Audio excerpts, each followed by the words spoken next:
The last thing Kaylin remembered was the sound of her own ribs breaking. Not the pain. Pain was something a Vethari warrior learned to file away, to process later when the body had time for it. What she remembered was the sound. The wet crack of it, transmitted through bone and muscle, and the strange, intimate architecture of her own chest. And then the ground coming up very fast, and then nothing. She had accepted death in that moment. Not with fear. Fear was for those who had not spent 30 years on the edge of it, but with the flat, practical recognition of a soldier who knows when a fight is finished. She had run the calculations in the half-second of falling. Injured. Alone. Deep in contested territory. No backup signal sent. No extraction protocol initiated.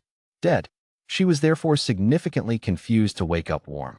The ceiling above her was low and made of some pale material she didn't recognize. Not stone, not metal, something in between that had the faint texture of compressed fiber.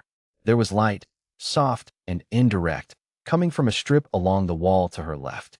There was a blanket over her. It was heavy and slightly rough and smelled of something clean. She tried to sit up. Her ribs informed her, with considerable authority, that this was not going to happen. She took stock instead. Lying down, she could assess. The brace on her left leg, rigid and carefully applied.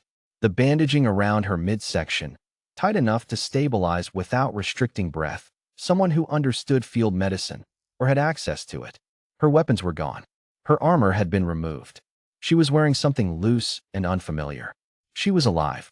She was unarmed. She was inside a structure of unknown origin. She should have been afraid.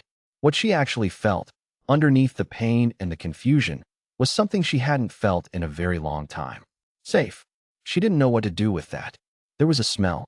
It had been there since she woke, she realized. She'd been so busy cataloging threats and injuries that she'd processed it without registering it.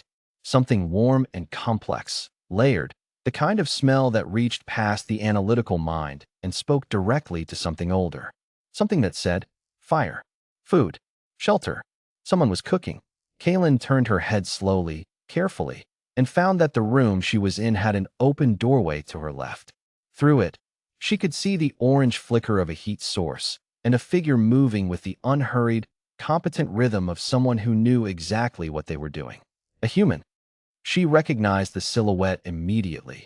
The build, the proportions, the characteristic way humans moved when they weren't under threat, with a kind of loose-jointed ease that Vethari had always found simultaneously alien and disarming. This one was tall for a human, with the kind of deliberate, economical movement that spoke of someone who had spent time in environments where unnecessary motion was a cost. The human had not noticed she was awake.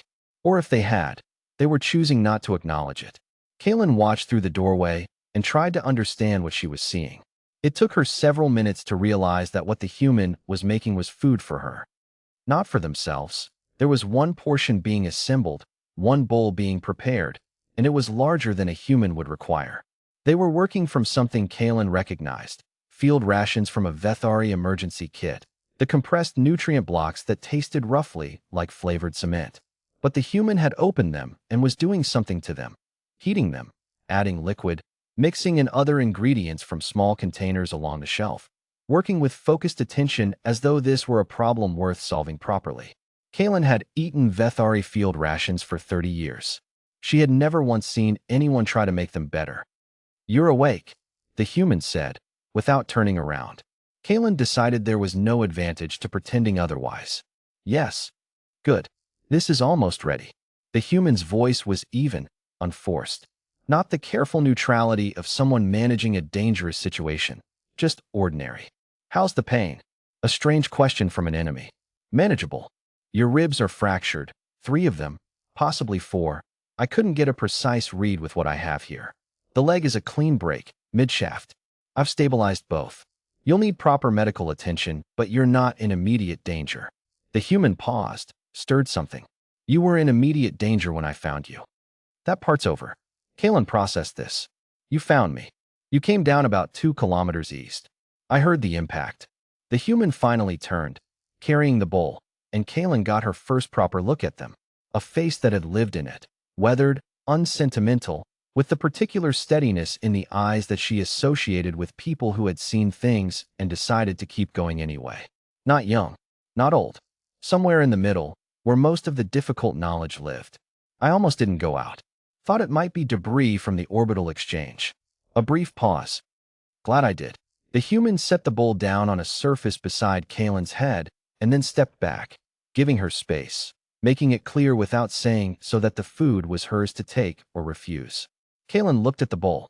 The ration blocks had been reconstituted into something that actually resembled a meal. There was steam rising from it. You don't have to eat it, the human said. But you should. You've lost blood and your body needs fuel to repair. You know Vethari physiology, Kaylin said. It wasn't a question. Enough of it. I spent 8 years on a joint research station before everything went sideways. You pick things up. The human sat down on a low stool near the doorway. Close enough to talk, far enough to not loom.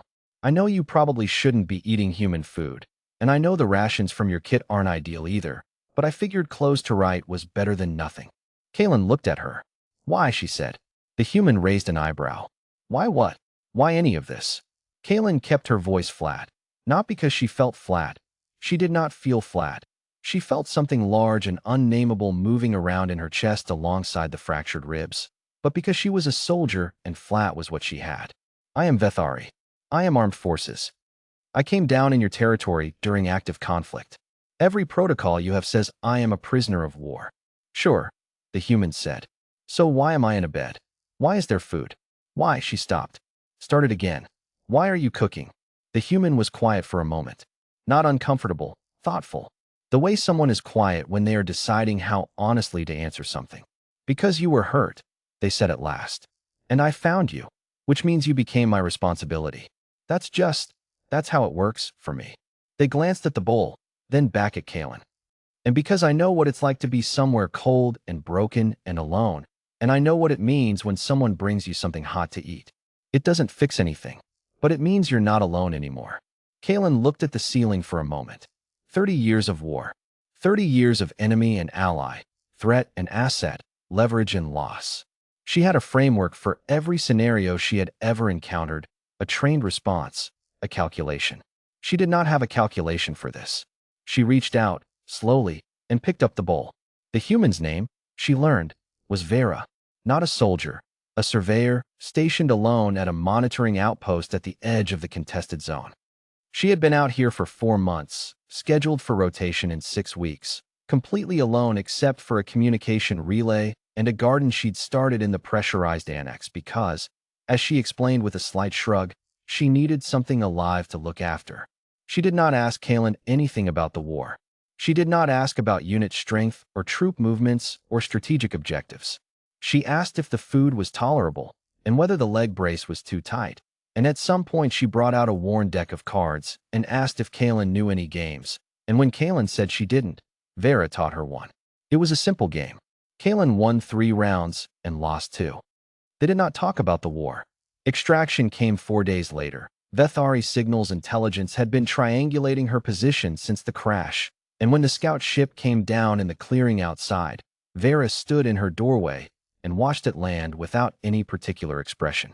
Kaylin stood beside her, weight on the crutch that Vera had fashioned from materials Kaylin still wasn't entirely sure about, ribs wrapped and stabilized, leg braced.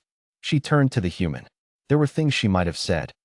Things about the war, about what came next, about the calculus of conflict, and what it meant that a human surveyor had pulled an enemy soldier out of the snow and fed her ration blocks reconstituted into something almost edible.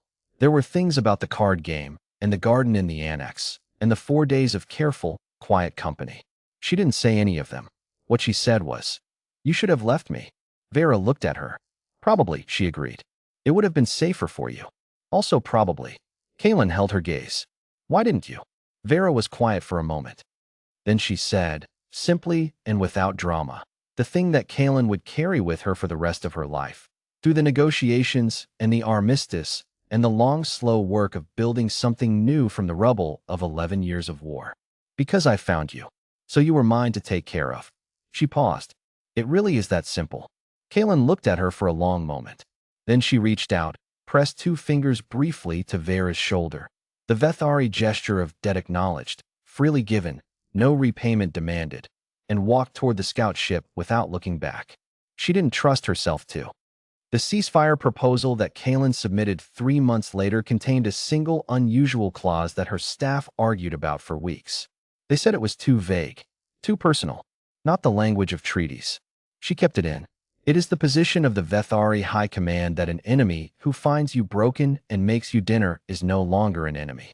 All further classifications should proceed accordingly. It was not standard diplomatic language. It passed unanimously.